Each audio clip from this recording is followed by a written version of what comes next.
اور کہہ دیا کہ تم اس لڑکی سے شادی نہ کرنا جو تمہاری ماں تمہارے لیے پسند کر گئی ہے۔ لیکن میرے دل میں میری ماں کے لیے ہمیشہ سے ہی بہت محبت تھی۔ اس نے میرے لیے بہت کچھ کیا تھا، میں اس کی آخری خواہش کو کیسے پورا نہ کرتا۔ میری خالہ نے مجھے بتایا کہ تمہاری ماں بہت تکلیف میں مری ہے۔ تمہارا باپ تمہارے جانے کے بعد تو اس سے اور بھی جھگڑا کیا کرتا تھا، سارا دن اس سے لڑتا تھا۔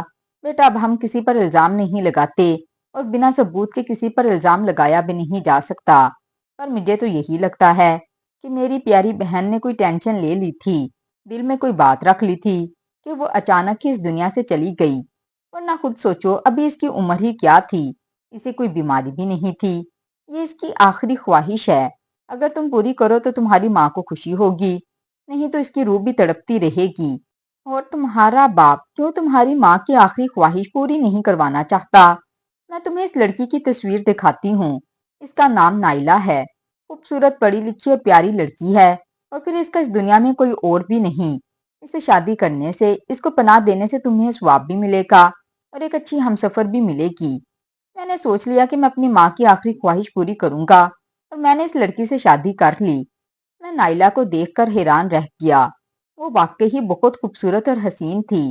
شادی کی پہلی رات میں نے نائلہ سے اپنی ماں کے بارے میں پوچھا تو اس نے بتایا وہ میری ماں کے پاس گھرداری سیکھنے آیا کرتی تھی، جب میری ماں بیمار ہوئی تو گھر کے کام نائلہ ہی کرتی تھی، اسی لیے ماں نے اسے پسند کر لیا۔ اس نے مجھے یہ بھی بتایا کہ میری ماں آخری وقت میں بہت پریشان تھی اور اس پریشانی کی وجہ میرا باپ تھا۔ نائلہ ایک بہت ہی اچھی اور ہنر مند لڑکی تھی، وہ میرے گھر کو بہت اچھے طریقے سے سنبھال رہی تھی۔ شادی کے کچھ عرصے بعد ہی اللہ نے ہمیں اولاد کی خوشی بھی دے دی، پر ان 9 مہینوں میں نائلہ بہت زیادہ بیمار رہنے لگی، اس کی طبیعت بہت خراب تھی۔ لیکن ان 9 مہینے میں ہمارے گھر میں بہت پیسہ آیا۔ میرے والد صاحب نہ جانے کیوں نائلہ سے بہت نفرت کرتے تھے، کبھی کبھی تو اچانک ہی ان کو اتنا غصہ آ جاتا کہ وہ اس کے ہاتھ کا کھانا بھی کھانا پسند نہیں کرتے تھے۔ میں اپنے باپ کو کچھ نہیں کہہ سکتا تھا کیونکہ میں تو بچپن سے ہی ان سے ڈرتا آیا تھا۔ یوں تو نائلہ ان کے سامنے کچھ بھی نہ بولتی، لیکن اکثر مجھے یہ کہتی کہ تمہارے باپ کو مجھ سے نہ جانے کیوں اللہ واسطے کا بیر ہے، آخر میں کب تک یہ سب برداشت کروں گی۔ اس کی طبیعت خراب رہتی تھی، پھر بھی وہ یہ سب برداشت کرتی۔ میں جانتا تھا کہ وہ اپنی جگہ ٹھیک ہے، میری تعلیم پوری نہیں ہوئی تھی، اسی لیے مجھے کوئی اچھی نوکری نہیں ملی، لیکن پھر بھی ہمارے گھر میں بہت برکت تھی۔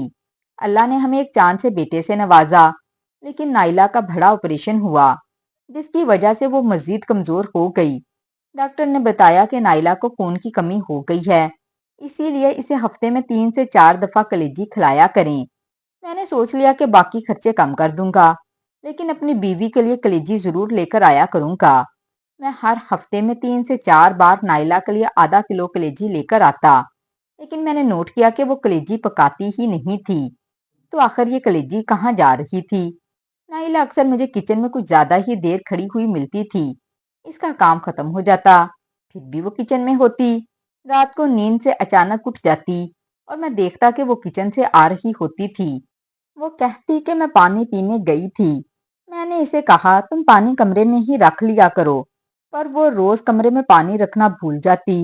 ایک دن تو میں نے خود کمرے میں پانی رکھ دیا اور میرے بیٹے کے رونے پر میری آنکھ کھلی تو میں نے دیکھا نائلہ کمرے میں نہیں تھی اور میرا بیٹا مسلسل رو رہا تھا۔ میں گہری نیند سے جاگا تھا، اسی لیے میرا موڈ خراب ہو گیا کہ بچے کو روتا چھوڑ کر یہ کہاں چلی گئی ہے۔ میں کچن میں آیا تو وہ اس الماری کے سامنے کھڑی تھی، مجھے وہاں دیکھتے ہی اس نے الماری بند کر دی اور گھبرا سی گئی۔ میں نے کہا تم یہاں کیا کر رہی ہو؟ بچہ رو رہا ہے، تمہیں آواز نہیں آ رہی؟ تو کہنے لگی میں نے سن لیا تھا، میں بس آ رہی تھی۔ میں نے اس سے پوچھا کہ تم کچن میں آئی ہی کیوں تھی؟ تو کہنے لگی میں پانی پینے آئی تھی۔ تو میں نے غصے سے کہا کمرے میں پانی پڑا تھا، میں نے خود رکھا تھا، تمہیں نظر نہیں آیا؟ تو کہنے لگی میرا دھیان نہیں گیا۔ میں نے نائلہ کو کمرے کی طرف جانے کو کہا اور باہر آیا تو میرے والد صاحب بھی بچے کی آواز سن کر جاگ گئے تھے۔ وہ نائلہ کو نفرت بھری نظروں سے دیکھ رہے تھے اور واپس چلے گئے۔ نائلہ کچن میں ہی زیادہ وقت گزارا کرتی تھی، جبکہ وہ اتنے کھانے بھی نہیں پکاتی تھی۔ مجھے شک ہو گیا تھا اس نے اس الماری میں کچھ چھپا کر رکھا ہے، وہ اس الماری کو لاک لگا کر رکھتی تھی۔ ایک دن وقت یوں ہی گزرنے لگا۔ میں اپنے بیٹے کو لے کر بازار گیا۔ اب میرا بیٹا 1 سال کا ہو گیا تھا۔ اس نے بازار میں ایک کھلونا دیکھ کر اسے مانگنے کی ضد کی اور وہ اس کھلونے کو دیکھ کر رونے لگا۔ میرے بیٹے نے ایسا پہلی بار مجھ سے کچھ مانگا تھا۔ میں سمجھ گیا کہ اسے یہ کھلونا چاہیے۔ میں نے دکان پر جا کر اس کھلونے کی قیمت پوچھی تو وہ میری اوقات سے باہر تھی۔ میں نے اپنے بچے کو کوئی اور چیز لے کر دی اور اسے گھر لے آیا۔ وہ نائلہ کے سامنے بھی رو دیا۔ اس نے پوچھا کہ یہ کیوں ہو رہا ہے؟ تو میں نے اسے بتایا کہ فلاں دکان پر اسے بہت بڑا بھالو پسند آ گیا تھا، لیکن وہ 3,000 کا تھا، اسی لیے میں اسے لے کر نہ دے سکا۔ تم اس کو کچھ بنا کر کھلا دو تاکہ یہ بہل جائے اور اس بھالو کو بھول جائے۔ اگلے دن میں گھر آیا تو یہ دیکھ کر حیران رہ گیا کہ میرا بیٹا اسی بھالو سے کھیل رہا تھا اور وہ بہت خوش نظر آ رہا تھا۔ میں نے نائلہ سے پوچھا کہ اس کے پاس یہ بھالو خریدنے کے پیسے کہاں سے آئے، تو اس نے کہا کہ میری کمیٹی نکلی تھی تو میں جا کر اس بھالو کو لے آئی۔ نائلہ میرے بیٹے کے لیے کبھی مہنگے کپڑے، کبھی جوتے، کبھی کھلونے اور گھر کی چیزیں بھی لے آیا کرتی تھی۔ میں جب بھی اس سے ان چیزوں کے بارے میں پوچھتا تو وہ یہی کہتی کہ میری کمیٹی نکلی ہے۔ میں نے ایک دن محلے میں تھوڑی پوچھ گچھ کی۔ آخر میں اسی محلے میں پلا بڑھا تھا۔ وہاں کی ساری عورتیں مجھے جانتی تھیں۔ میں ان سب کو خالہ کہتا تھا۔ تو مجھے یہ جان کر حیرانی ہوئی کہ میری بیوی نے تو وہاں کوئی بھی کمیٹی نہیں ڈالی ہوئی تھی۔ میں سوچ میں پڑ گیا کہ آخر میری بیوی کے پاس اتنے سارے پیسے کہاں سے آ رہے ہیں۔ میں دن بھر یہی سوچتا رہا۔ میرے دماغ میں عجیب و غریب خیالات آتے رہے۔ کبھی میں یہ سوچتا کہ میری بیوی کوئی غلط کام تو نہیں کر رہی، اور کبھی میں یہ سوچتا کہ اسے پیسے کون دے رہا ہے، یا وہ یہ چوری تو نہیں کر رہی۔ اچانک میرے دماغ نے گھنٹی بجائی۔ مجھے لگا میری بیوی نے اس الماری میں بھی پیسے چھپا کر رکھے ہوں گے۔ میری بیوی سو رہی تھی۔ میں اٹھ کر کچن میں چلا گیا اور الماری کے پاس پہنچ گیا۔ مجھے اس الماری میں سے عجیب و غریب قسم کی آوازیں آئیں۔ میں بری طرح ڈر گیا۔ میں حیران پریشان رہ گیا۔ میرے قدم پیچھے ہٹ گئے۔ آخر اس الماری میں کیا تھا؟ رات کا وقت تھا اور میں بہت ڈرا ہوا تھا۔ آوازیں مسلسل آ رہی تھیں۔ کبھی مجھے لگتا کہ کسی چھوٹے بچے کے رونے کی آواز ہے، لیکن ایک نومولود بچہ اس الماری میں کیسے ہو سکتا ہے؟ کبھی مجھے وہ آواز کسی جانور کی لگتی۔ بالآخر میں نے ہمت کر کے وہ الماری جو چولہے کے اوپر بنی ہوئی تھی اس کا دروازہ توڑ دیا، کیونکہ میرے پاس اس کی چابی نہیں تھی۔ ویسے بھی اتنی چھوٹی الماری کا دروازہ توڑنا کوئی مشکل کام نہیں تھا۔ یہ دیکھ کر میں حیران پریشان رہ گیا کہ اس کے اندر ایک چھوٹی سی کالی بلی تھی جو اپنی بڑی بڑی نیلی آنکھوں سے مجھے گھور رہی تھی۔ میں حیران رہ گیا کہ یہ بلی اس الماری میں کیا کر رہی ہے، اور کیا میری لائی ہوئی کلیجی میری بیوی اس بلی کو کھلا دیا کرتی تھی؟ اس کے پاس ایک چھوٹا پیالہ پڑا ہوا تھا جس میں ابھی بھی بچی ہوئی کلیجی پڑی نظر آ رہی تھی۔ آخر میری بیوی نے ایک کالی بلی یہاں کیوں پال رکھی تھی؟ اگر یہ بلی اس نے پالی تھی تو مجھ سے چھپا کیوں رہی ہے؟ ابھی میں حیران پریشان کھڑا تھا کہ اچانک مجھے اپنے کندھے پر کسی کے ہاتھ کا دباؤ محسوس ہوا۔ میں بری طرح ڈر کر پلٹا تو وہ میرے بابا تھے۔ مجھے میرے بابا نے کہا، یہ کوئی عام بلی نہیں، میں تمہیں ایک بات بتاتا ہوں، تمہیں شاید یاد نہیں، لیکن جب تم چھوٹے تھے تو تمہاری ماں بھی تمہارے لیے ایسے ہی مہنگے مہنگے تحفے اور کھانے پینے کی چیزیں لایا کرتی تھیں جن کو خریدنے کی ہماری اوقات نہیں تھی۔ میں ایک بہت ہی غریب آدمی تھا۔ میں نے بھی یہی سوچا کہ میری بیوی کوئی غلط کام کر رہی ہے۔ کر تو وہ غلط کام ہی رہی تھی، پر یہ ایک ایسا کام تھا جو میری سوچ سے بھی باہر تھا۔ یہ ایک ایسی بلی ہے جس پر بہت بڑا کالا جادو کیا گیا ہے۔ یہ ایک بہت قدیم جادو ہے جس میں ایک کالی بلی کو 40 راتوں تک قبرستان میں لے جایا جاتا ہے۔ اس پر کوئی منتر پڑے جاتے ہیں۔ یہ ایک بہت ہی خطرناک عمل ہے۔ اگر آپ اس میں ناکام ہو جائیں تو آپ کی جان چلی جاتی ہے۔ تمہاری ماں نے بھی ایک ایسی ہی بلی پر یہ عمل کیا۔ اس کے پاس بھی ایسی ہی کالی بلی تھی جسے وہ چھپا کر رکھتی تھی۔ کہا جاتا ہے کہ اس بلی کو جب تک اپنے ساتھ رکھیں تب تک آپ کو دولت ملتی ہے۔ دولت کی دیوی آپ پر مہربان ہو جاتی ہے اور آپ کے ہاتھوں میں غیب سے دولت آنا شروع ہو جاتی ہے۔ لیکن اس بلی کو پالنا بھی کوئی آسان کام نہیں۔ یہ بہت زیادہ کھانا کھاتی ہے۔ اس کا پیٹ صرف کلیجی سے ہی بھرتا ہے۔ بلیوں کو آج بھی ایک پرسرار مخلوق سمجھا جاتا ہے۔ اس دنیا پر پائی جانے والی سب سے پرانی مخلوق ہے۔ ان کو پرانے وقتوں میں لوگ پوجا بھی کرتے تھے۔ یہ ایک بہت ہی قدیم اور خطرناک عمل ہے۔ یہ سب اتنا آسان نہیں۔ کچھ پانے کے لیے کچھ کھونا پڑتا ہے، 40 مہینے بعد اس بلی کو لے جا کر اس پر دوبارہ سے وہ عمل دہرانا ہوتا ہے۔ ہر بار وہ عمل مشکل سے مشکل تر ہو جاتا ہے۔ تمہاری ماں بھی اسی عمل کو دوبارہ کرتے کرتے اپنی جان سے ہاتھ دھو بیٹھی، اور تمہاری بیوی تمہاری ماں کی شاگرد تھی جو یہ سب جانتی تھی۔ تمہاری ماں نے اس کو بھی عمل سکھایا، اس نے بھی اس پر عمل کیا اور اسے یہاں چھپا کر رکھا ہوا ہے۔ کبھی اس کے پاس دولت ختم نہیں ہوتی، لیکن ایک بات یاد رکھو، یہ ایک نہایت ہی خطرناک کام ہے۔ تمہاری بیوی بھی کسی وقت اس دنیا سے جا سکتی ہے۔ یوں سمجھو کہ وہ اپنی جان پر کھیل رہی ہے۔ اسی لیے میں کہتا ہوں کہ اس جادوگرنی کو اس گھر سے نکال دو۔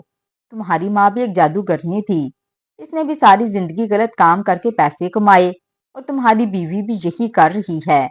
جادو کرنے والا اور کروانے والا دونوں جہنمی ہوتے ہیں۔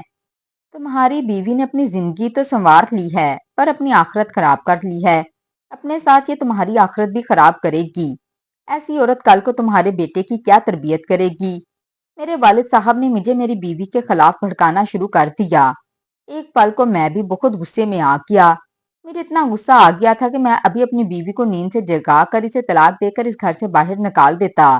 جب میں کمرے میں آیا تو میں نے اپنی بیوی کو اپنے بیٹے کے اوپر ہاتھ رکھے سکون سے سوتے ہوئے دیکھا۔ میں نے کچھ سوچنا شروع کر دیا۔ میں نے سوچا کہ کیسے میری ماں بچپن میں میری ضرورت کا خیال رکھتے ہوئے مجھے ہر وہ چیز لا کر دیتی تھی جو میں چاہتا تھا۔ میرا باپ جتنی محنت کرتا، اسے اتنی ہی محنت کی کمائی ملتی تھی۔ میری ماں نے میرے لیے یہ سب کیا۔ اگر وہ کوئی غلط کام کر رہی ہوتی تو صرف میری ضرورتوں کو پورا کرنے کے لیے۔ مجھے بچپن میں ہر اچھی چیز ملی۔ میں شہر جا کر پڑھنے کے قابل ہوا۔ شہر میں مجھے جو پیسے بھیجے جاتے تھے وہ میری ماں ہی تو بھیجتی تھی۔ ساری زندگی وہ میری خاطر اپنی جان پر کھیلتی رہی، اور میری خاطر ہی وہ ایک خطرہ مول لے کر اس دنیا سے چلی گئی، اور اب میری بیوی میری اولاد کے لیے یہ سب کچھ کر رہی ہے۔ میں سوچنے لگا، میں نے نائلہ کو کبھی بھی اپنے لیے کوئی چیز لیتے ہوئے نہیں دیکھا کہ اس نے اپنے لیے کوئی نیا جوڑا خریدا ہو، کوئی مہنگا سوٹ پہنا ہو، یا اپنے لیے کوئی سونے کی چیز بنائی ہو۔ وہ تو ہمیشہ ہمارے بیٹے کے لیے اور اس کی خوشی کے لیے ہی چیزیں لایا کرتی تھی۔ پھر مجھے یاد آیا، جب میرا بیٹا ایک کھلونے کے لیے بلک بلک کر رو رہا تھا مگر میں اسے وہ کھلونا نہ دلا سکا، اور پھر وہ پل بھی میری آنکھوں کے سامنے گھوم گیا جب میرا بیٹا بہت خوشی خوشی اس کھلونے سے کھیل رہا تھا اور بہت خوش نظر آ رہا تھا۔ میری بیوی اگر یہ سب کچھ کر رہی تھی تو مجبوری میں کر رہی تھی، اور اپنے بیٹے کی ضروریات کا خیال رکھ رہی تھی۔ اگر میں اتنے پیسے کماتا کہ اپنی بیٹے کی ساری ضروریات خود پوری کر سکتا تو اسے اس سب کو کرنے کی کوئی ضرورت ہی محسوس نہیں ہوتی۔ میں نے ارادہ کر لیا کہ اب میں بہت محنت کروں گا، اور میں نے کام کے ساتھ ساتھ اپنی پڑھائی بھی جاری رکھی اور دن رات بہت محنت کی۔ مجھے ایک بہت اچھی نوکری مل گئی۔ ایک دن میں نے اپنی بیوی نائلہ کو سامنے بٹھایا اور اسے بتایا کہ میں سب کچھ جان گیا ہوں۔ وہ بہت ڈر گئی اور حیران نظر آنے لگی۔ اس نے اپنا سر جھکا لیا، لیکن میں نے اس کا چہرہ اوپر کیا اور اسے بہت پیار سے سمجھایا، اب تمہیں یہ سب کچھ کرنے کی ضرورت نہیں۔ تم اس بلی کو واپس وہاں چھوڑ آؤ جہاں سے لے کر آئی تھی۔ اب میں اتنا کام کروں گا کہ تمہارا اور اپنے بیٹے کا سارا خرچہ میں خود اٹھا سکوں گا۔ تمہیں یہ مزید کام کرنے کی ضرورت نہیں۔ میری بیوی کی آنکھوں میں آنسو آ گئے اور وہ روتے ہوئے مجھ سے معافی مانگنے لگی، کہنے لگی، میں نہیں دیکھ سکتی تھی کہ میرا بیٹا چھوٹی چھوٹی چیزوں کے لیے ترسے۔ میں نے بھی اسے تسلی دی اور کہا کہ اب تم سے جو ہو گیا ہے اس کے لیے اللہ سے معافی مانگو اور دوبارہ ایسا کوئی کام دوبارہ نہ کرنا۔ اس نے مجھ سے وعدہ کیا کہ وہ پھر کبھی ایسا نہیں کرے گی۔ وہ اس بلی کو قبرستان میں چھوڑ آئی اور میں اپنی نوکری سے اتنا کمانے لگا کہ میں سارے گھر کا خرچہ خود اٹھاتا ہوں۔ میں اپنے بیٹے کے لیے کھلونے بھی لے کر آتا، اسے دنیا کی ہر چیز اچھی کھلاتا، اور میں نے نائلہ کے لیے بھی کپڑے اور جوتے لیے۔ ایک دن اپنے باپ سے میں نے کہا، بابا، اگر آپ نے بھی اس وقت کوئی ایسا قدم اٹھایا ہوتا تو آج آپ کی بیوی بھی آپ کے ساتھ زندہ ہوتی۔ ساری زندگی آپ میری ماں سے لڑتے رہے۔ آپ نے یہ کیوں نہ سوچا کہ اگر آپ ان کی ضرورتوں کا خیال رکھتے تو وہ ایسا کبھی نہ کرتی؟ ہم ہمیشہ صرف یہ دیکھتے ہیں کہ کوئی برا کام کر رہا ہے، یہ کیوں نہیں سوچتے کہ وہ یہ برا کام کیوں کر رہا ہے؟